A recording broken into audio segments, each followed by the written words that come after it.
Hai, Assalamualaikum warahmatullahi wabarakatuh. Sahabat, masih bersama saya Mr. Z Bicara. Ada sebuah pernyataan yang menarik untuk kita simak.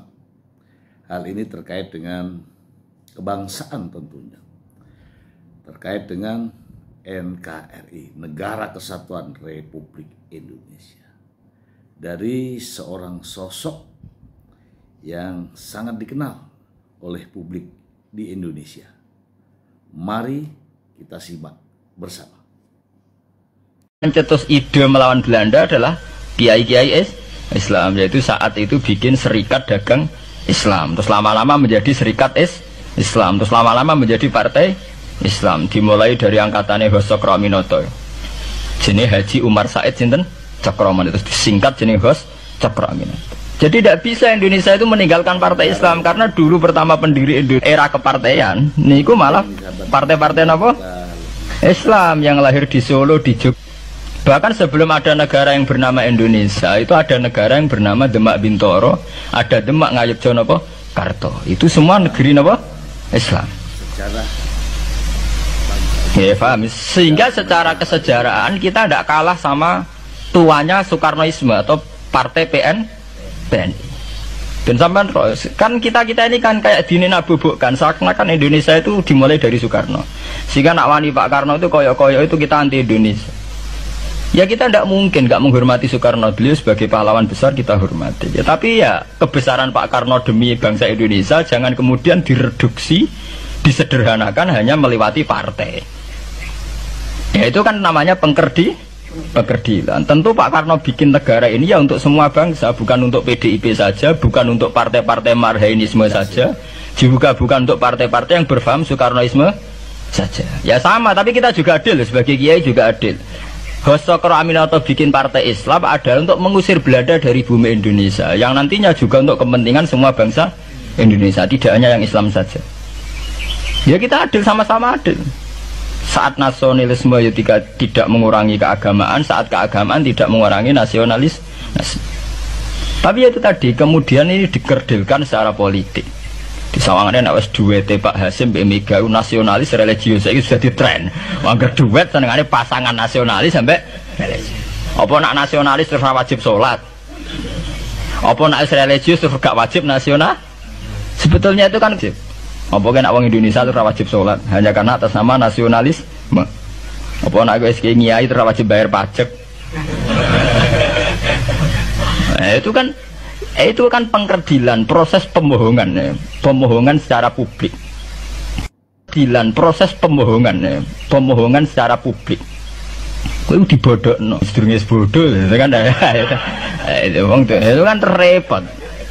Namanya sedurunge bodoh dibodokno ngene apa? Nurut. Makanya kalau seneng ya, kayak kemarin Hari Kebangkitan Nasional itu seneng kalau diungkap terus di TV bahwa kebangkitan Indonesia dimulai dari 1908. Pentingnya bahwa orang-orang yang sok Soekarnoisme biar tidak mereduksi Pak Karno hanya milik mereka sendiri, karena bangsa ini berdiri semenjak 1908. Dimulai dari gerakan Budi Utomo sampai Hos Cokroaminoto sampai macam-macam, ya, serikat-serikat Islam. Tapi ini terungkap sausé tukaran. Jadi sebetulnya Presiden Gus Dur jadi presiden biasa karena Basim Asari berjuang sebelum tahun 45. Megawati biasa. Ya karena beliau berjuang lewat bapaknya, ya sama semuanya sah. Pak SBY juga sah. Karena keluarga militer. Apa meneh dekne mantune Sarwaedi sing ra roh sapa? Perjuangane mertuane. Gak iso adol bapak ya adol mertuane. Pokoke sing dikena didol pokoke. Tapi artinya sama, kita secara sejarah itu sama. Kita sebagai santri juga tidak kalah sejarah. Karena berdirinya nasional sudah lewat para kiai itu takokno sejarawan manapun. Kayak profesor siapa di UI, siapa saja profesor-profesor sejarah bilang bahwa awal kebangkitan Indonesia itu dari partai-partai Islam. Bahkan versi orang nasionalis sekalipun tuh bilang, karena Islam adalah satu agama yang paling sensitif terhadap penjajahan. Karena Islam melahirkan satu faham jihad, bahwa ketika ada kolonial Belanda, wong Islam terinspirasi harus jihad. Sehingga lahir partai-partai Islam. Dulu yang dilawan tuh perdagangan. Ini kalau cerita sejarah, santri-santri sadar. Jadi santri salaf dengan model sekarang sing ora roh duit, ora roh dagang itu sebetulnya mengkhianati pendiri santri. Lho mboten niku lho fair. Sing gak seneng dagang, gak seneng mergawe itu mengkhianati pendiri pesantren. Sampai lihat sejarah tahun 1908 itu namanya tidak SI, tidak Serikat Islam, tapi Serikat Dagang Islam. Karena para kiai adalah melawan dominasi Cina di Surakarta dan dominasi Belanda menguasai sentra-sentra perdagangan. Sehingga yang dilawan pertama adalah piye supaya kolonial gak menguasai aset-aset ekonomi. Sama takokno sejarah cek versi kiai, cek versi buku, asal gak versi klenek. Itu pertama yang dilawan para ulama adalah penguasaan aset ekonomi oleh Cina dan Belanda, sehingga mereka bikin Serikat Dagang Islam.